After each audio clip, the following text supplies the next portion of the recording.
Bonjour les amis, vous savez que sur la justice de mon pays et sur les juges, je suis intarissable. Il faut dire que j'ai un tout petit peu de vécu.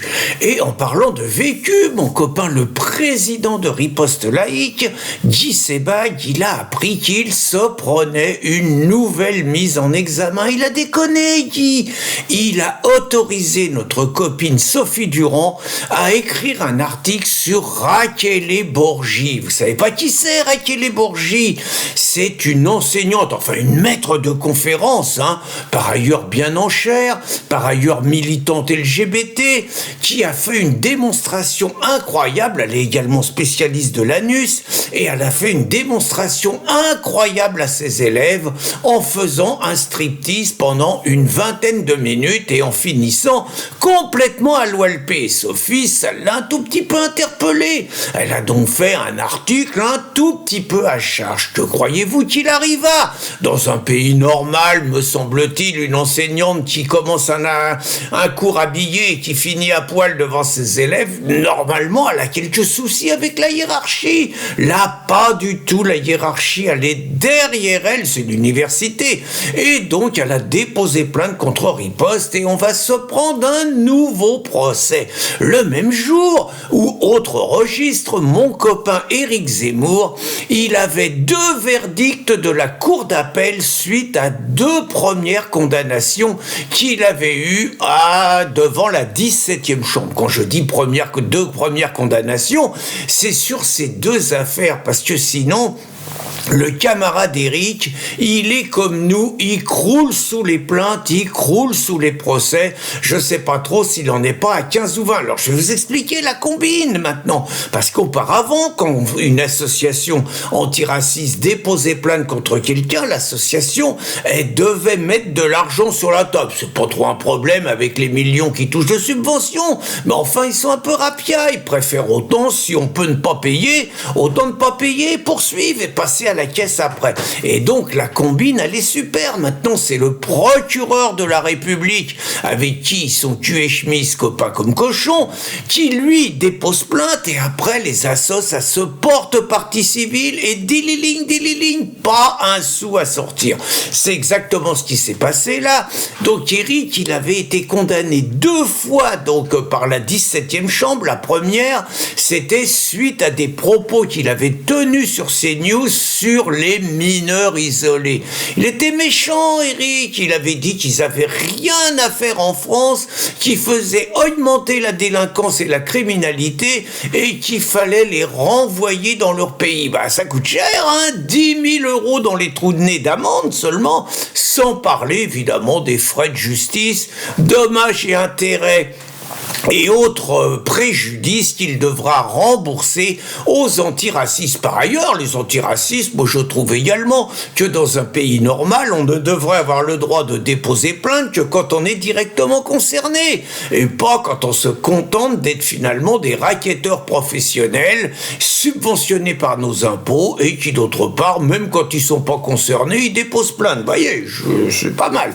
Donc la deuxième affaire, alors ça c'est d'autres types de racketteurs, c'est les associations dites homosexualistes qui l'avaient fait condamner par la 17e chambre parce que Éric, il avait raconté que le lobby LGBT, il imposait quelque part le point de vue d'une minorité, les caprices d'une minorité à l'ensemble de la société française et que c'était pas normal que les Français payent pour ça. Allez hop, les juges de la 17e, ils l'avaient allumé et condamné. Mais ceux de la cour d'appel, curieusement, eux, ils ont relaxé Éric. Donc en gros, ils ont été pas très gentils, on va le dire comme ça, pour éviter de se retrouver encore dans la 17e. Ils n'ont pas été très gentils sur les mineurs isolés, mais par contre, sur les LGBT, ils ont plutôt fait du droit, on va le dire comme ça. Il n'empêche, sur la condamnation Pour les mineurs isolés, je suis convaincu qu'en cassation, Éric peut gagner. Tout simplement parce que les mineurs isolés, c'est pas une race et qu'il est condamné pour incitation à la haine en raison de la race. Je sais pas, moi j'ai pas fait des grandes études de droit, mais je pense quand même que devant la Cour de cassation, ça peut marcher. Et il y a un truc intéressant qu'il faut savoir, c'est que les mecs de la 17e chambre, ils peuvent se faire désavouer par la Cour d'appel, ça n'a aucune incidence sur leur carrière. C'est énorme, hein, quand même.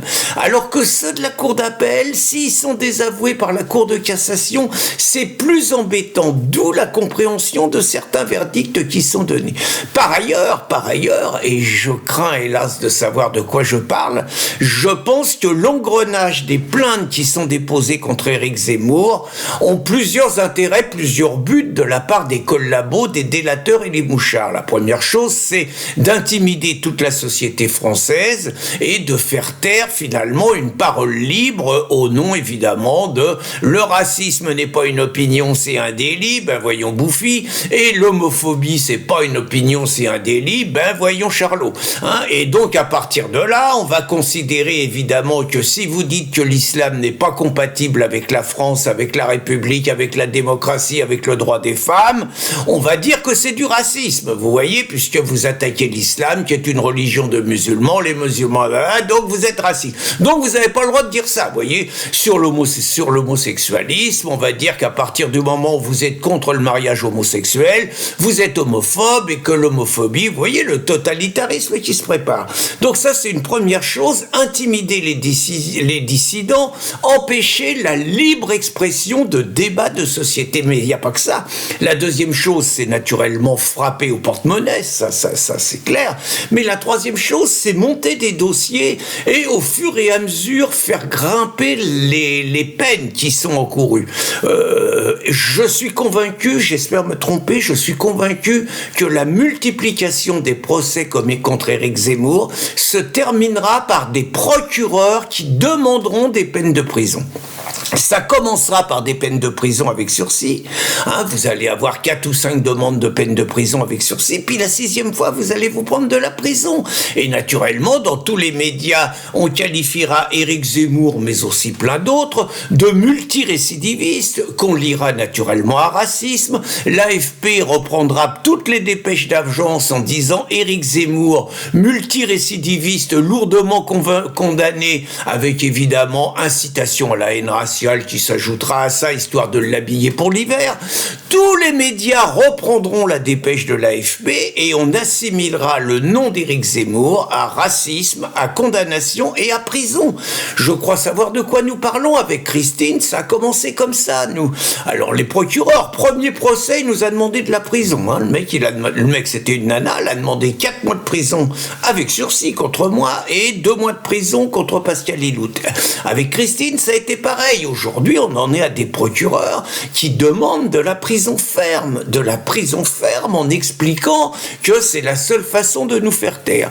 Je crains, hélas, que pour Éric Zemmour, et je souhaite réellement me tromper, mais je crains, hélas, que pour Éric Zemmour, ça se termine comme ça. Alors, vous allez me dire, qu'est-ce qu'il faut faire pour arrêter cette mascarade et qu'en France, on retrouve finalement une liberté d'expression dont on a toujours été fier. C'est pas difficile, hein. La balle est dans le camp de Barnier. Je pas d'illusion, hein. Mais il suffirait qu'il crée un ministère des libertés publiques. Ça aurait de la gueule, hein, ça, un ministère des libertés publiques, qui mette à la tête de ce ministère un mec qui est décidé à faire respecter la liberté de parole. C'est très simple, vous abrogez toutes les lois liberticides, c'est-à-dire les lois Pleven, les lois Yesso, les lois Taubira, vous abrogez ça. Vous cessez de financer, je pense que ça suffit parce qu'ils n'ont pas d'adhérents, vous cessez de donner du fric aux associations dites antiracistes, je dis bien dites antiracistes.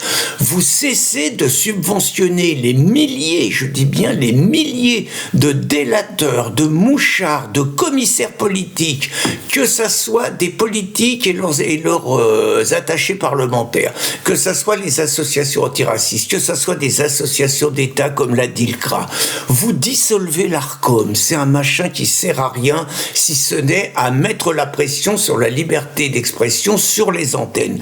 Et vous verrez que si vous prenez déjà ces mesures-là, je ne parle même pas de dissolution, si vous prenez ces mesures-là, tous les cafards, tous les mouchards, tous les délateurs, tous les nostalgiques des délations des années 40, ça sera terminé leur dictature et que nous retrouverons enfin une France où la parole est libre, où on peut appeler un chat sans risquer de se retrouver devant la 17e chambre.